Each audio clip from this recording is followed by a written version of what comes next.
Ladies, gentlemen, today we're going to be doing a little something different. My name is Elite02K, and welcome to a new video.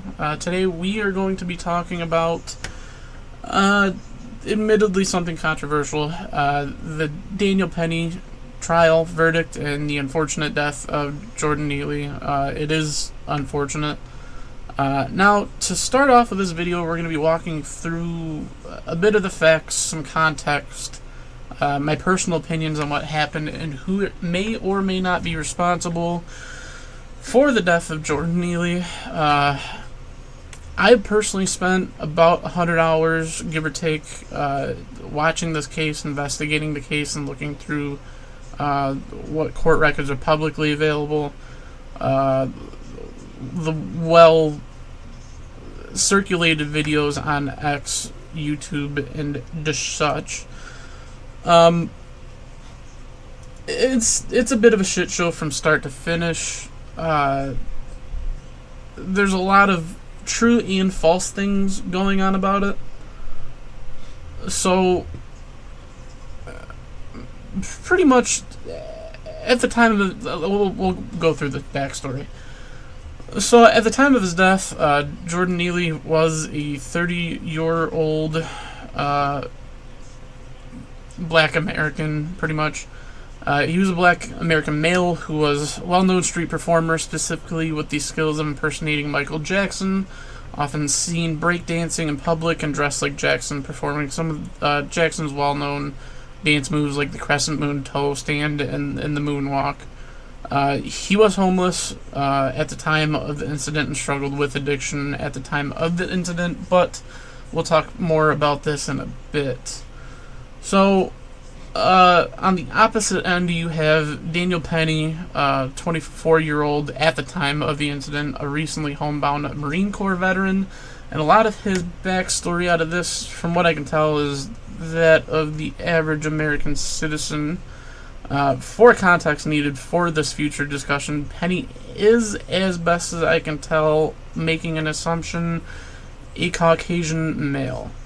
Obviously, this creates a bit of a situation in the media. So on to the actual incident itself.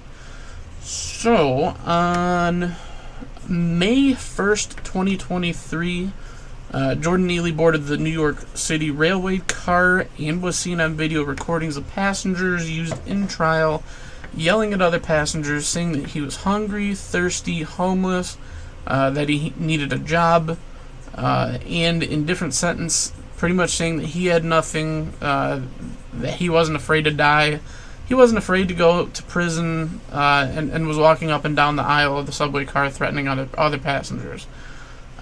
There's an actual video of him doing this, this false, nearly punching them in the face behavior. We'll go through that. I have like 3 or 4 videos we're going to watch today. Before we go on the evidence inputted into the court case and trial, we'll watch the videos.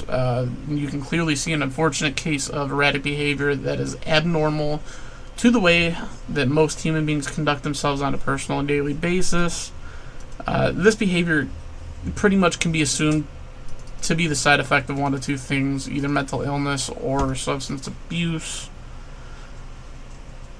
Let me see here. It's kind of difficult to watch, but bear with me. So, bonk that screen up.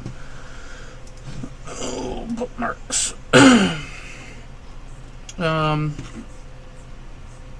So this is him actively impersonating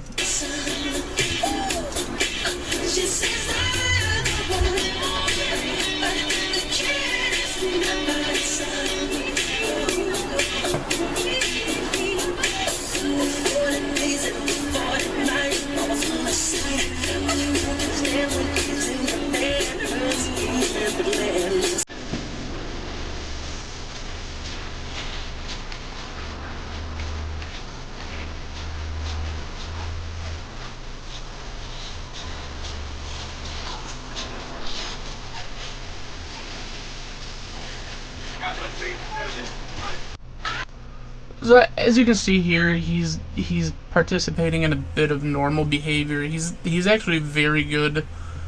He looks almost identical to 80s Jackson. I have nothing really bad to say about that. There's a dog trying to get in my room. But there's this steady decline of behavior. Now, I need to clarify, this is not the day of the incident. However, this was recorded by a passenger. This evidence was used in court. I think somebody donated it to the court for use in evidence of Neely's future erratic behavior.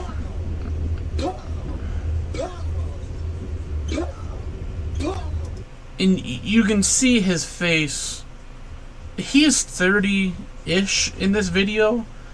That is a drastic amount of aging that can really only be done when you're using hard drugs. Drugs and alcohol kind of age your body in a significant manner.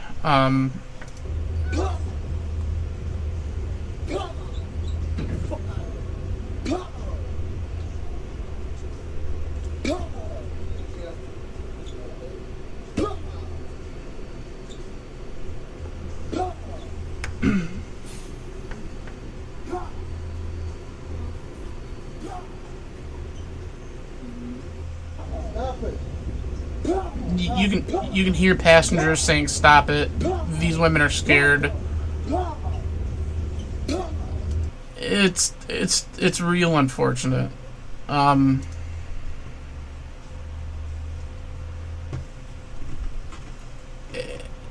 Again, I will say that he was very talented in his impersonations of Michael Jackson. The whole train was freaked out. He was either gonna like pull a gun, a knife, or like. He said, "I'm willing to die. I'm willing to die. You know, I'm willing to get killed."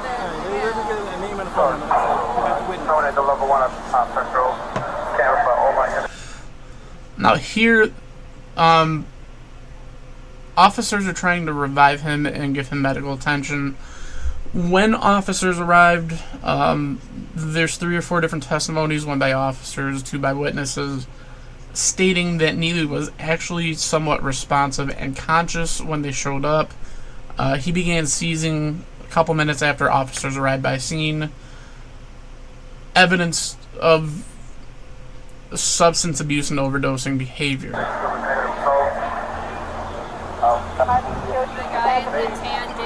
You don't have to believe me, by the way. You can. Most of this is publicly known on the internet. You can look up some of the publicly released court documents.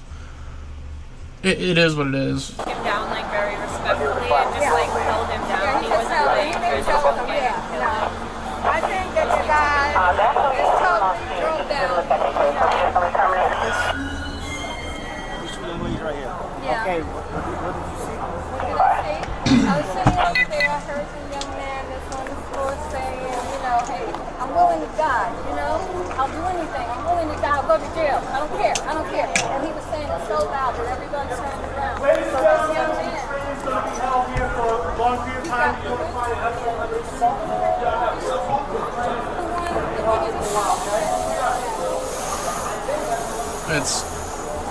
The video goes on, but there's not much more to it. And pretty much you can see his behavior before, when he was doing the impersonations. He looked normal, healthy, in shape, and then from the videos later on, let me see if I can actually find a picture of his face.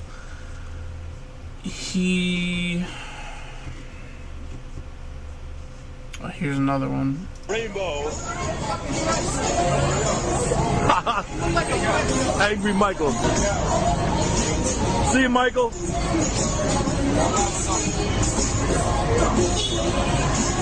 Yo, that guy was crazy. What, nigga? What are you gonna do? I'ma What are you smack gonna that do? fucking What are you camera gonna out your do? head, nigga. What, What are you gonna nigga? do? Fuck I'll out call a here, cop. nigga. I'll call a You gonna cop. punch me, nigga? I'll Do call a something. cop. You gonna do something? Fucking, Whoa, fuck, swinging, nigga. What, huh? nigga? Swinging, Go man, ahead, call the huh? cop, nigga. I'll call the Call cop. the I will. cop, nigga. I will. You ain't gonna do nothing. I just stepped on your jacket. I just stepped on your jacket, Michael. Michael, I just stepped on your jacket. See you later. What's up with that, man? What do you think of Michael Jackson, people? It's crazy. He's local like on this. So he was well known at the time of the incident. A lot of people knew him. He was just kind of like a public nuisance at this point, which again is unfortunate. It is what it is.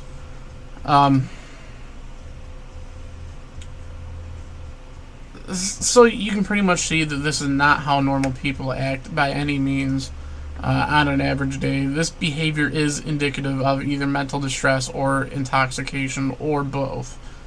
Penny, being a passenger on the train, stepped up to Neely as he was in the face of other passengers, grabbed him from behind in a primary chokehold, and dropped to the ground with him in his arms, held him there until the subway car stopped. There was another passenger who held his wrists. If I can find that video.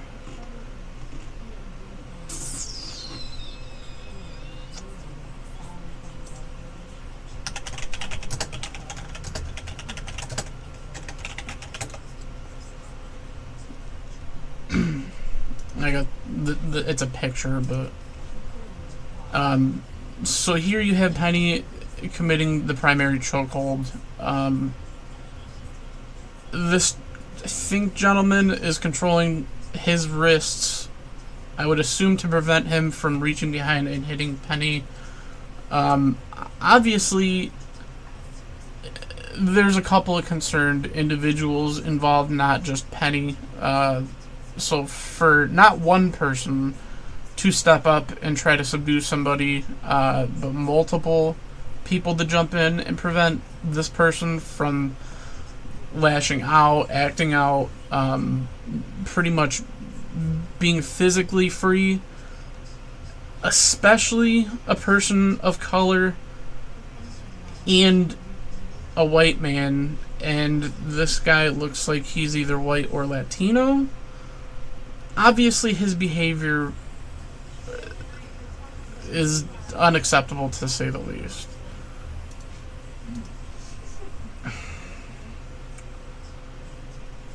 So, what we know so far, the New York prosecutor's office filed charges on Penny for involuntary manslaughter, assault.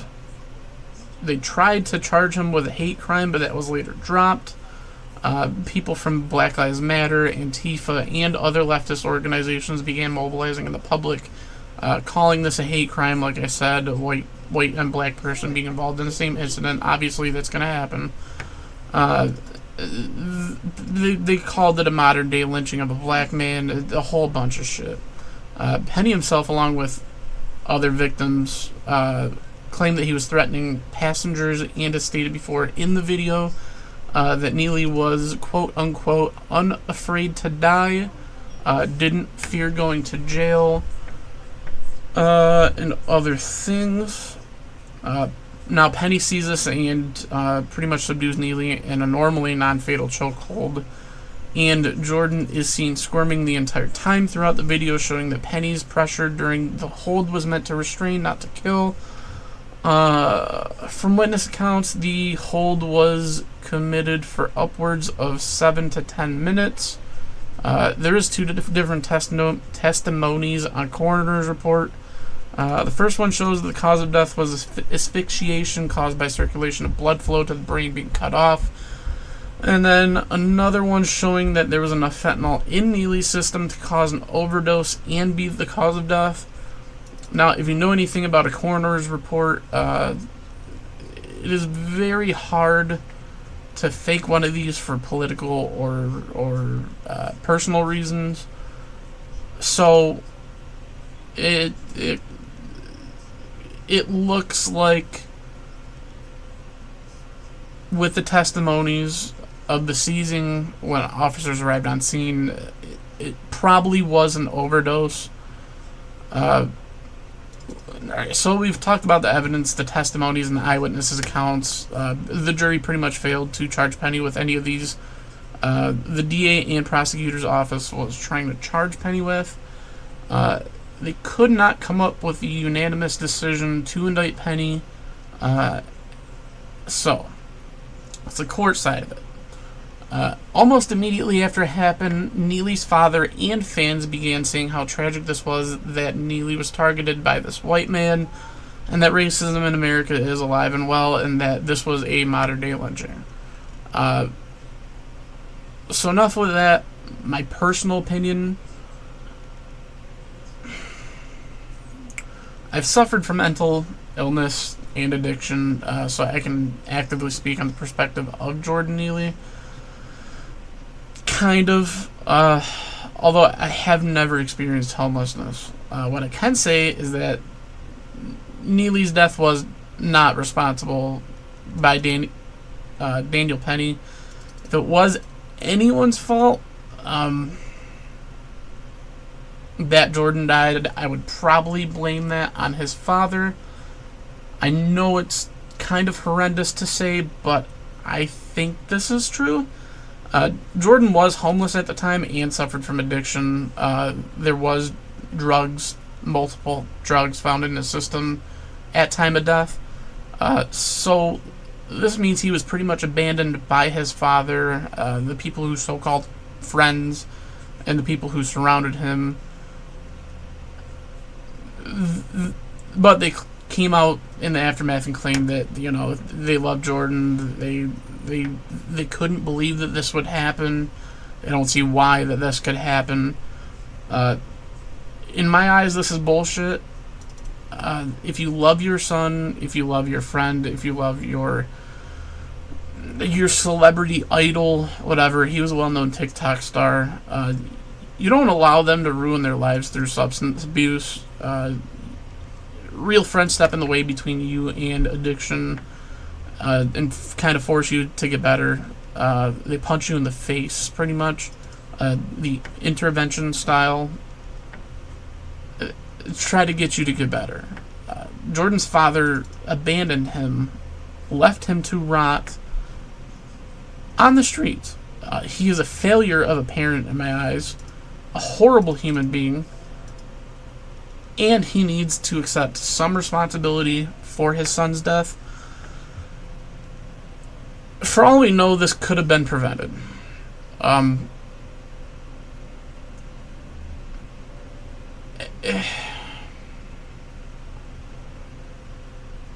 understand why Penny and the other passengers stepped in and subdued Jordan. Again, it's unfortunate that this happened. However, the way he was acting in that video with the blah, you know, all that, you could see the females on the train were scared. People were asking him to stop and knock it off. This could have been perceived as a threat.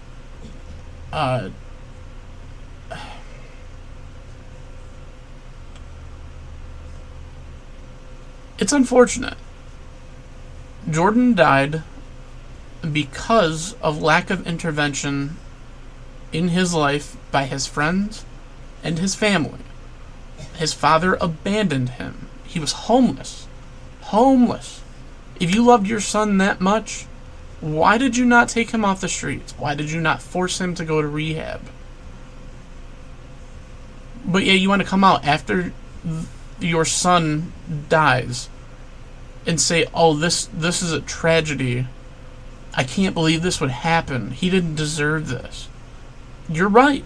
He didn't deserve this. He deserved a father in his life. He deserved friends who cared about him, who wanted him to get better, who would give him a place to stay, and allow him the environment and opportunity to get better. And you have the nuts to come out and blame somebody who was restraining your son from hurting other people potentially, and say that he is a blatant racist, that this was a modern day lynching. In fact, there's multiple testimonies by the people Penny served in the military with, saying how good of a man he is. And guess what? Some of these people are black. Oh my lord. The racist tricked black people into vouching for him in court. Yeah, right. No. No. That's not how this works. I'm sorry. You might not like my opinion. You might not. But a extremely liberal court jury consisting of a lot of minorities could not charge Daniel Penny with any of the crimes that he was alleged to have committed. This is not a hate crime. This is a very unfortunate event that happened that could have been prevented had the people in Jordan's life that allegedly claimed to love and care about him stepped in and done more. This is your fault.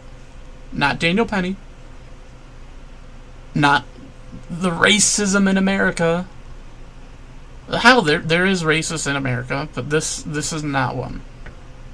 This is not the systematic racism that you claim America is affected by. This was a lack of intervention. This was a person who was abandoned, given up on. It's unacceptable behavior.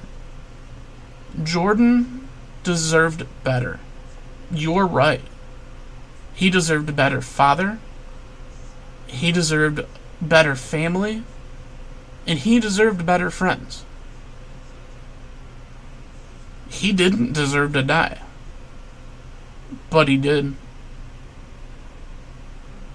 And that's not the fault of Daniel Penny.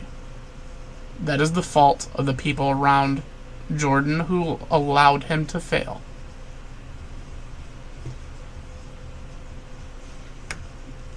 That's my take on it. That's what pretty much the court proved. Suck it. I don't know what to tell you. This isn't racism in America. This is unfortunate abandonment of a person who could have gotten better. But now we're never gonna know because of the failures of the people in Jordan's life. That's all I really have to say. If you made it through the video, thank you for watching my rant. I hope that we can come out a better country from this. This is by no means a George Floyd situation. This is not a Rodney King situation. This is not a modern day lynching.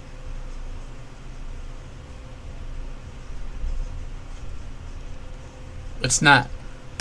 Not by any means. But thank you for watching. If you like my video, leave a like and subscribe.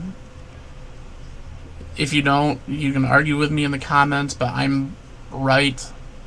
You're wrong. Cope. If you leave a like and subscribe, I will donate to you my kidney and my right testicle. No, you cannot have my left one. He's my favorite. His name is Ernie. Peace.